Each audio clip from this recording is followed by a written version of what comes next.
بسم اللہ الرحمن الرحیم الحمد للہ والصلاة والسلام علی رسول اللہ وبعد۔ سورۃ النور کا چوتھا رکوع ہمارے سبق میں شامل ہے، اور ہم نے بتایا تھا کہ اس میں بنیادی طور پر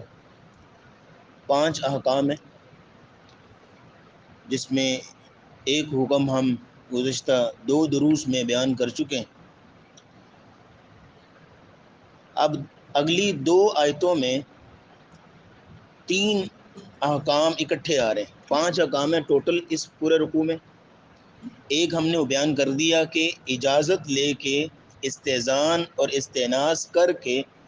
پھر جو ہے وہ داخل ہوا جائے کسی دوسرے کے گھر میں،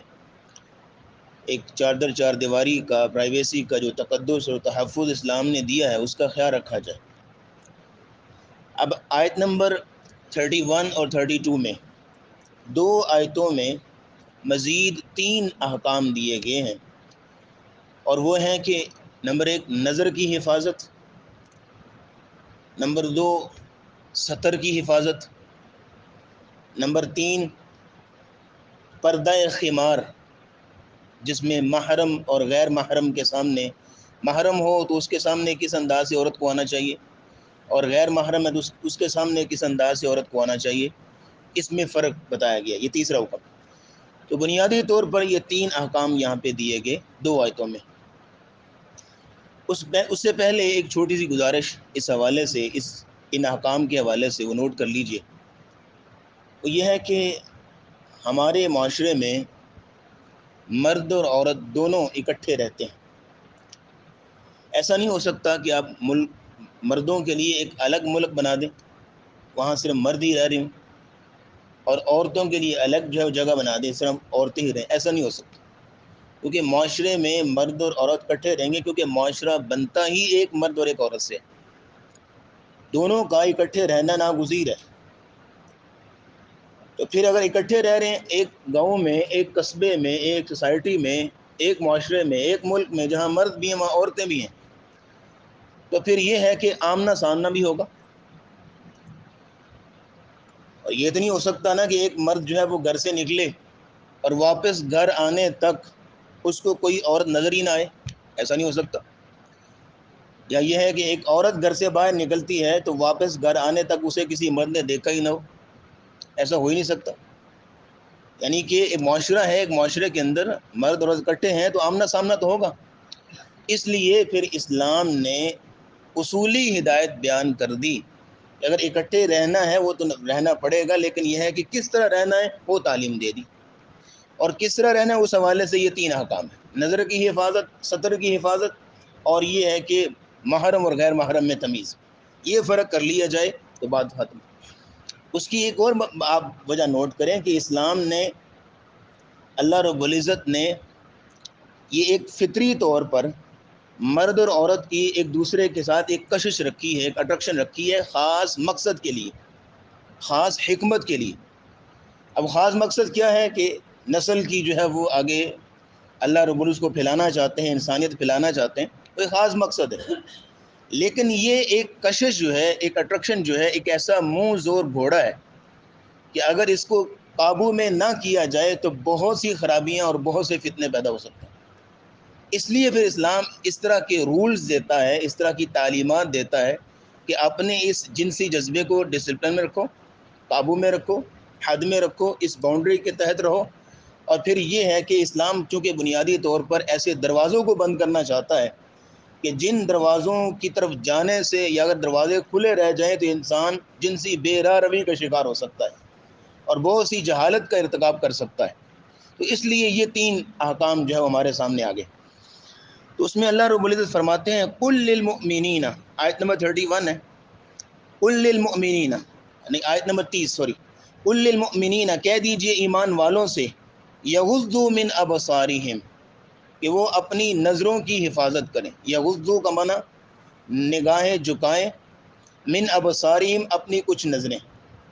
اب آپ غور کر لیجئے کہ پیچھے جو حکم بیان ہوا تھا اور اس کے بعد جو آئیں گے اس میں کیا آئے گا؟ قل یا ایھا الذین آمنوا، اے جو لوگ ایمان لائے ہو۔ اللہ ڈائریکٹ خطاب کر رہے ہیں ایمان والوں سے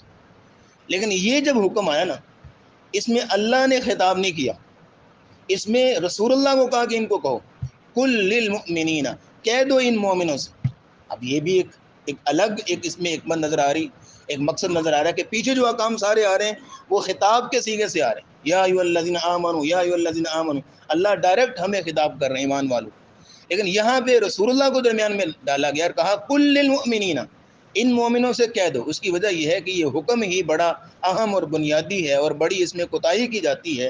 اور بڑی اس میں غفلت برتی جاتی ہے، کہ جس میں اللہ رب العزت نے رسول اللہ کو کہا کہ اس میں ڈبل اہمیت ہو گئی۔ ایک حکم ہے اللہ اکیلے کہہ رہے ہیں، اس میں اہمیت بہت زیادہ ہے، اہمیت ہے،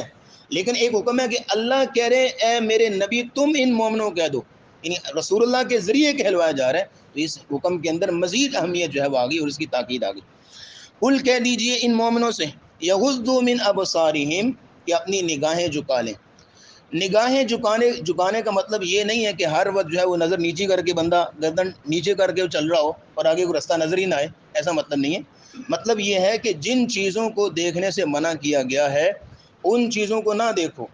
بندہ نظر پیچھے کر کے بھی، منہ ادھر کر کے بھی اس حکم پہ عمل کر سکتا ہے، اصل مقصد تو اس کو دیکھنا نہیں ہے نا، کسی چیز کو جس کو دیکھنے سے منع کیا گیا، چاہے نظر جھکا لے چاہے دائیں بائیں دیکھنے لگ جائے، اصل مقصد یہ ہے کہ اس چیز کو نہیں دیکھنا جس کو دیکھنے سے منع کیا گیا۔ اور اس میں کہا گیا من ابصارہم، یہ جو من ہے نا یہ تبعیض کے لیے ہوتا ہے، کچھ کے لیے، یعنی کچھ نظریں جھکانی ہیں، ہر وقت جو ہے وہ نظریں جھکانی نہیں ہے، یا ہر وقت دائیں بائیں نہیں دیکھنا۔ مطلب کیا ہے کہ جن چیزوں کو دیکھنے سے منع کیا ہے وہ گنی چنی دو چار چیزیں، بس ان کو نہیں دیکھنا، باقی جو ہے وہ آپ جو ہے وہ قرآن میں اللہ بار بار کہتے ہیں افلا ینظرون الی الابل کیف خلقت، یہ اونٹ کو نہیں دیکھتے، یہ پہاڑوں کو نہیں دیکھتے، یہ آسمان کو نہیں دیکھتے، زمین کو نہیں دیکھتے، یعنی اللہ کی نشانیوں کو نہیں دیکھتے، آنکھوں کو استعمال کرنا، یعنی جن چیزوں کو اللہ نے دیکھنے سے منع کیا ہے بس ان کو نہیں دیکھنا۔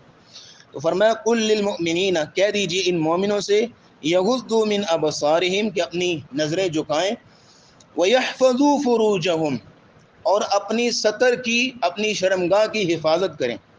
ذَلِكَ أَزْكَىٰ لَهُمْ، یہ ان کے لیے زیادہ پاکیزہ ہے۔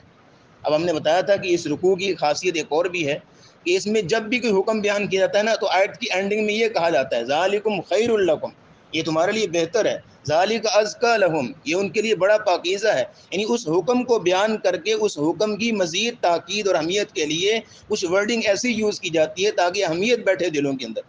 ذَلِكَ أَزْكَىٰ لَهُمْ، یہ ان کے لیے زیادہ پاکیزہ ہے۔ ان اللہ خبیر بما یصنعون، اللہ تعالیٰ پورا پورا باخبر ہے جو یہ لوگ کرتے ہیں، ان کے اعمال سے پورا پورا باخبر ہے۔ ایک شخص گھر سے نکلا ہے، کس کس طرف دیکھ رہا ہے، کیا کیا معاملات اس کے دل میں چل رہے ہیں، کیا کیا کس طرف اس کی نظر جا رہی ہے، سارے معاملات اللہ خوب جانتے ہیں۔ اب یہاں اس آیت میں دو حکم آگے بنیادی طور پر، ایک ہے نظر کی حفاظت اور دوسرا کیا ہے کہ سطر کی حفاظت۔ نظر کی حفاظت میں نبی کریم صلی اللہ علیہ وسلم نے فرمایا،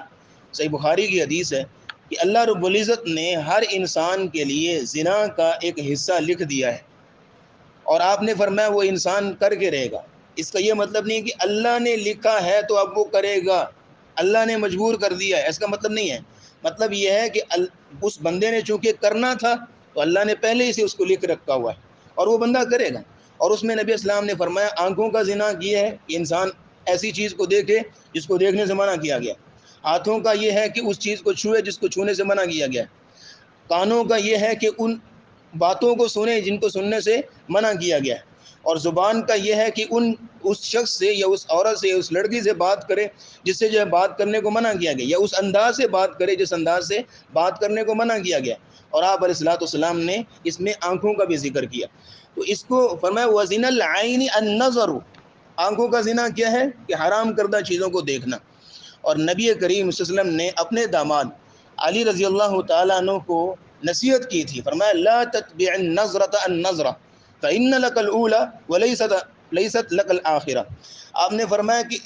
پہلی نظر کے بعد دوسری نظر مت جو ہے وہ ڈالو، کیونکہ تمہارے لیے پہلی نظر ہے دوسری نہیں ہے۔ یعنی آپ جا رہے تھے تو اچانک سامنے سے غیر محرم آ جاتی ہے یا عورت کے لیے غیر محرم آ جاتا ہے تو اس کے لیے حکم کیا ہے کہ فوراً نظر پھیر لے، کیونکہ جو پہلی اچانک نظر پڑی وہ معاف ہے، فرمایا فَإِنَّ لَكَ الْأُولَى، پہلی جو اچانک پڑی وہ معاف ہے، وَلَيْسَتْ لَكَ الْآخِرَةُ، لیکن اگر دوبارہ دیکھو گے یا دیکھتے ہی رہو گے نعوذ باللہ تو پھر یہ ہے کہ اس پہ تم مجرم قرار پاؤ گے اور گناہ گار مرتکب سمجھے جاؤ گے۔ اور علی رضی اللہ تعالیٰ عنہ فرماتے ہیں یا رسول اللہ صلی اللہ علیہ وسلم مجھے یہ بتائیے کہ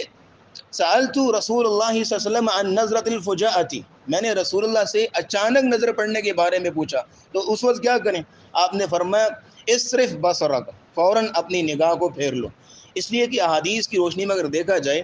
تو ایمان کا جنازہ نکالنے کے لیے یہ آنکھوں کی آوارگی کافی ہے۔ یعنی اگر کوئی شخص چاہتا ہے نا کہ اس کی نماز میں پھیکا پن آ جائے،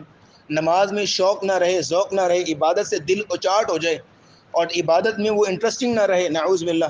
یا یہ ہے کہ آپ کہہ لیں کہ ایمان کے جو لذت ہے اور حلاوت اور مٹھاس ہے وہ اللہ اسے چھین لیں، تو اس کے لیے سب سے مؤثر ترین گناہ یہ والا ہے، نظروں کی آوارگی۔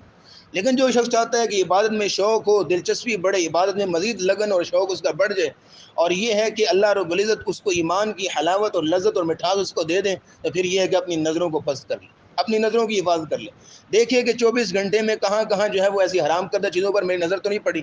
اب دیکھیے کہ فتنے اتنے آ گئے ہیں، موبائل کھولیے تو سامنے کچھ ایسی ایڈز آ جاتے ہیں، آپ کوئی تلاوت کی ویڈیو بھی سن رہے ہیں آپ، پھر بھی سامنے ایڈ آ جائیں گے، یا آپ کچھ بھی ایسی چیز جو ہے وہ اچھی چیز دیکھ رہے ہیں، کچھ ایسے فتنے آ گئے ہیں، اور ان فتنوں میں اپنے آپ کو بچا کے رکھنا یہی تو ایمان کی دلیل ہے، یہی تو ایمان کی مضبوطی ہے، یہی تو اصل جو ہے وہ آپ کہہ لیجئے کہ مردانگی ہے مومن بندے کی، کہ اپنے آپ کو ان فتنوں سے بچا کے رکھے۔ فرمایا کل للمؤمنین، کہہ دیجئے ان ایمان والوں سے، یغضوا من ابصارہم، اپنی نظروں کو جھکائیں۔ دوسرا حکم کیا ہے؟ وَيَحْفَظُوا فُرُوجَهُمْ، اپنی سطر کی حفاظت کریں۔ یہ جو یحفظوا فروجہم ہے، اپنی شرمگاہوں کی حفاظت کریں، اس میں دو بنیادی طور پر اس کے مفہوم ہیں۔ نمبر ایک تو یہ ہے کہ سطر کی حفاظت کی جائے،